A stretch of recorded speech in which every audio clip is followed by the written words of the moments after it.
If you've been stretching your hamstrings for months and they still feel tight, here's why and a simple 3 exercise sequence you can use to actually fix the issue. Why are your hamstrings tight in the first place, and why doesn't stretching work? When you stretch your hamstring, your brain will go, oh, we'll just make the area a bit loose for a short amount of time. But it's not actually fixing the 2 big issues I see with people that will actually fix the issue long term. The first one is that people aren't training the hamstrings properly. The hamstring extends the hip alongside the glutes, and it also bends the knee flexion. So you need to make sure in your training, you're doing these 2 things. Essentially, the hamstring is just weak in both of these positions. The second reason people are getting tight hamstrings is that they're not training their glutes, or the glutes just aren't doing the work properly. And because of this, the hamstrings take over. And when we're doing hip extension movements, the glutes and the hamstrings should be working together, but the glutes should be doing most of the work because they're actually the bigger muscle group.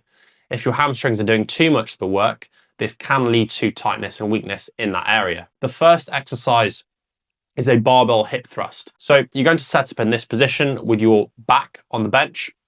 Feet are going to go under your knees. You're going to gently tuck your chin, so your spine is in a quite relaxed position, and you're simply going to squeeze your glutes from this bottom position up to the top position. Nice and controlled. To make this more difficult, all you do is pop a barbell in your hip crease. Ideally, if you've got a hip thrust pad, this is going to be a lot more comfortable, especially when you get up to heavier weights.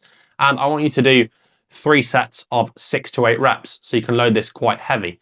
You only need to do this exercise once a week, just alongside any of your other strength training, or if you're not already going to the gym, then you just need to start adding this into your training at least once a week. The second exercise is a seated hamstring curl. To complete the exercise, you're just going to sit down on a seated hamstring curl machine, set the pad so that your top of your leg is fixed, and then you're very simply just going to bend your knee. I want you to do this single leg, so you're working each side individually, and you can do 3 sets of anywhere from 8 to 10 reps. Again, you only need to do this once a week, and you can either do this on the same day as the hip thrust or on another day. The final exercise is a kickstand hinge. You're going to set up in this staggered stance. You're going to stand on one leg with a slight knee bend, so you get your weight forward and over that front leg. You're going to pop one of your hands into your hip crease and the other hand over your glute.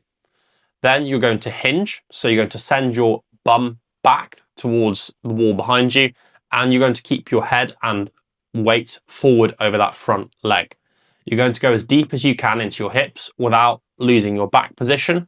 In this bottom position, you should feel your glutes working really, really hard with a little bit of hamstring working.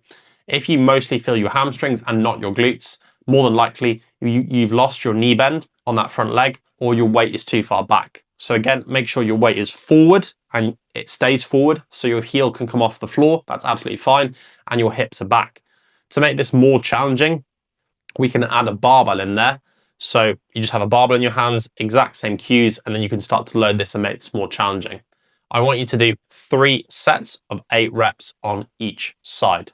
The last little thing, as you're coming up from that top position, make sure you're leading with your glutes and squeezing with your glutes before you straighten that leg, that front leg. Again, you only need to do this once a week, and ideally you would do this on a different day to your hip thrust, which is the other hip extension movement. By the way, if you want 33 secrets that you probably didn't know about fixing your injury, that's really going to help you out, just check out the top link down below.